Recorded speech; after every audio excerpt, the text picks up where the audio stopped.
So after 4 years of on and off news for The Legend of Zelda Tears of the Kingdom, it feels quite surreal knowing that the game, as of right now, is slated for this year, 2023. Yet what I find most surprising is how under wraps the story, the gameplay, and the new mechanics have been, especially for a game that's supposed to be coming out this year. To clarify, this is by no means a problem, and I'm sure we'll do an overview or a summary trailer very soon for this game. But I've decided to make this video containing all my predictions and convictions around what this game is all about, how it will play, and how this sequel will compare to its genre-defining predecessor.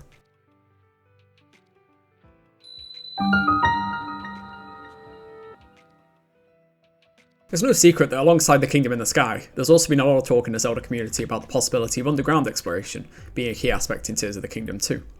Something that, while it hasn't been explicitly confirmed, there are a number of significant pieces of evidence pointing to it, which I'm sure everyone's heard rattled off by all the other theorists on YouTube, so I'll try and keep this bit as brief as possible. First is the initial trailer we saw for the game at the 2019's Game Awards. In it showed a large underground area leading to a cave where Ganondorf's body is sealed, most likely deep underneath HYRULE Castle. Another example of some underground cave or dungeon network can be seen in the second look at the game, where the blue tunic Link is fighting an interesting plant thing with his flamethrower shield. Yes, another piece of evidence comes in the launch timing update in March 2022, where Eiji Aonuma claimed that the players will be exploring the skies above Hyrule, and that the expanded world goes far beyond that. And finally, the last came from the most recent trailer, where some fans noticed that the change in geography in an area of Faron, where a tunnel appeared to be leading downwards. To avoid spending too much time on guesswork, I'm going to say that it will be a safe bet that Tears of the Kingdom will most likely take place in the skies and overworld, but will also have an expanded areas to explore underground too. As many people have pointed out, I think that what could possibly be the ancient Zonai Kingdom in the sky will be split into regions that are initially isolated from each other, which Link can travel to via the new variation of the Stasis Rune, or the Green Flight ability, and the map can be switched to an overlay of either the underground, overworld, or sky with a button press, not dissimilar to the way in which Elden Ring enables the player to toggle the map's depth. But on a fundamental level, how does the sky exploration work? This is where I have to include another prediction, which I'm almost certain of, involving reverses, or inverses, the new variation or possible replacement to Stasis in Tears of the Kingdom. This new rune ability has been shown twice now, and it's pretty much fully explained to the audience through the two main demonstrations of its use. Instead of freezing an item in place, this rune, which I'm going to call reverses, appears to send the item backwards in time to a certain point of origin, as shown by the metal spike ball in the second trailer, and the chunk of rock in the Zonai Kingdom in the third trailer. But you all know this, so what else can we learn? I believe the way in which the player unlocks these new regions of the sky will be through finding objects called tears, which will be chunks of the kingdom in the sky that have fallen onto Hyrule below, in a similar way to how the player would find the Moon's Tear in Majora's Mask. Perhaps these tears will fall into the overworld in real time, or maybe they'll have fallen in the past and have been lying there since ancient times.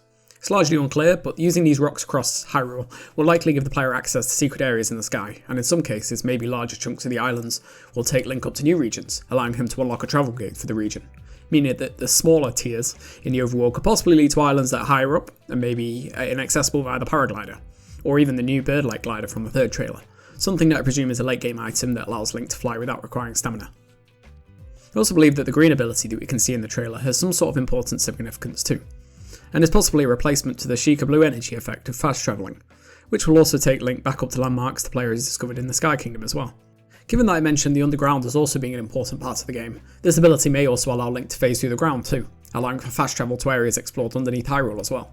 My main evidence for this as a replacement to the traditional shrine-like fast travel is the extra depth that this game has, both above and below the overworld.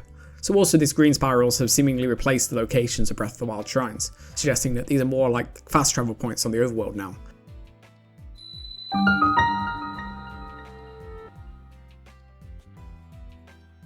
So let's talk about weapon durability. This has been a particularly divisive topic within the community, and one that I'm certain Nintendo plans to rectify somehow, regardless of whether it's a good thing in Breath of the Wild or not.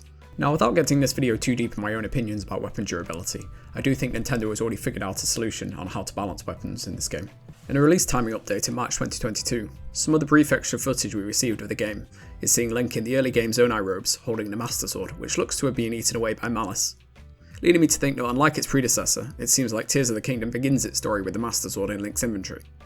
I think it will work almost exactly as it did in Breath of the Wild, with it still having durability and recharging, but instead being much more fragile and dealing a lot less damage too, leading me to think that the Master Sword will work as a backup weapon throughout the course of the game, for if the player runs out of weapons, therefore still encouraging the use of more types of weapons, but with it now being impossible to have your inventory entirely depleted. If this video were about my hopes for Tears of the Kingdom, I'd then go on to say that I wish the game included a quick repairing or crafting mechanic, which would be accessible in a blacksmith shop, or maybe even in Link's house. and it would use unique parts dropped from all the different weapons, shields and bows in the game. But I'm mainly trying to keep this video focused on things that are very likely, and not my wishes here, so as much as I love this, I really don't think I can talk too much about it. However, some form of weapon repairing isn't entirely out of the question here. In the latest Tears of the Kingdom trailer, and on the game's new logo, the Master Sword appears to be coated in some sort of green material, akin to the Zonai imagery we've seen throughout the game's promotional material, leading me to believe that as the player progresses through the game, the Master Sword can be strengthened back to and beyond its former power, in order for it to continue its role as Link's guaranteed weapon that it will keep throughout the game, perhaps even reducing its recharge cooldown and increasing its durability as the game goes along. But isn't that just similar to the 3 Trials of the Sword strengthening at Breath of the Wild? I guess, but that ultimately leads to one of my biggest concerns surrounding this game, and the only possible way I think they can be alleviated.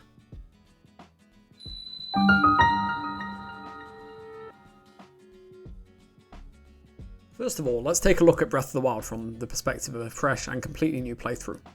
I think it's easy to say that the very first playthrough is chock full of discoveries. You're exploring this completely new land, and the world is crafted so seamlessly into the gameplay and exploration that every nook and cranny has a purpose. This cave contains a shrine that requires a complex process to reach. The Lomai labyrinths are enormous mazes that house the barbarian armour, and all kinds of enemies and treasures. The spiral landmass from the Into the Vortex quest exists in order to make a challenge out of carrying a large ball to a pedestal in the centre to find the shrine. These areas were all perfectly integrated into Breath of the Wild upon release, and they were what made its perfect marrying of environmental storytelling but also gameplay too. There's a reason that the isolated interiors of shrines are looked on less fondly than the entire areas of land that have been crafted specifically for puzzles and the joy of exploring a completely new world. So what am I getting at here? What if the cave we saw earlier contained nothing? What if the Lomai labyrinth only contained enemies and just a regular chest with something massable at the end? What if the landmass in the Into the Vortex shrine just existed there for no other reason than looking pretty? This is a genuine reality we might be facing in Tears of the Kingdom. This game is said to, and is shown in its trailers, to be using the enormous overworld that was developed over multiple years by Nintendo, but bringing back the same puzzles and shrines isn't and shouldn't be possible, in a game that's supposed to be a direct sequel. But how can the game have new puzzles, secrets and locations if the first game's puzzles and challenges were so integral to the world's design? Look at all the trouble the DLC had with trying to find locations to hide 16 new challenges in a world where they couldn't make any significant changes to the overworld. The Yiga clan hideout was reused but now backwards. One of the puzzles involved standing on a metal box over lava in a fairly inconsequential place on Death Mountain, and a lot simply just involved running, flying or swimming through rings in various locations. This is not me doing a disservice to the Breath of the Wild DLC, as I think within the limitations it had, it did a very good job at providing newer challenges to the player. But the way the DLC designed its challenges around pre-existing environments is far less engaging compared to how the main game designed its environments around challenges. Yet this is what Tears of the Kingdom could be facing. Not only could it remove the sites of old puzzles and challenges in the overworld of Hyrule, but it will somehow have to find a way to make exploring the world feel fresh again, and make hundreds of new puzzles and challenges that feel distinct and new, but already with a preset world template. Something that hopefully my demonstration of the way Breath of the Wild's DLC created its challenges should raise some serious concerns about the game. So what is the solution to this problem? And will Nintendo have made this decision? This is probably my most speculative point of the video, and I desperately hope I'm right. I think Breath of the Wild's Hyrule needs a complete and thorough geographical overhaul. The basic shape and locations of the game will undoubtedly remain constant, but these nooks and crannies I mentioned earlier need to be completely redesigned. Every bit of terrain needs to be reshaped to fit around entirely new landscapes. For example, the dueling peaks will still exist, but their layout will be redesigned to accommodate where the new features are on top of them now. The cave on top of Mount Lanayru might not be there anymore, but somewhere nearby there may be another cave with a completely different puzzle. I think that the game might be able to explain this all away with maybe some great land upheaval that's caused by Hyrule Castle taking to the skies, but ultimately this will exist in order to freshen up the world again, and maintain as much of the joys of exploration and environmental puzzles and storytelling as it can, while the general shape and size of the overworld remains the same.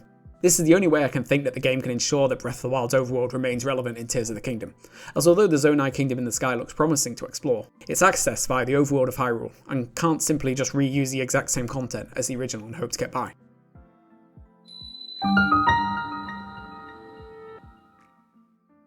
Now with that tangent out the way, I think the best way to round this video off is to give a brief rundown of what role I expect the Zonai to play in this game. Tears of the Kingdom's promotional material has been rife with references to this ancient civilization, but we still know relatively nothing about them. At this point, anyone who's spent time on YouTube these past 4 years is probably tired of every analysis on what the Zonai are, so I'm going to keep this breakdown sticking closely to what we can see in the trailers. Evidently, from my previous point, I think Tears of the Kingdom as a title has a double or perhaps even triple meaning. Whoever the Zonai were, they seem to be the Hylians that occupied the world possibly even more than 10,000 years ago.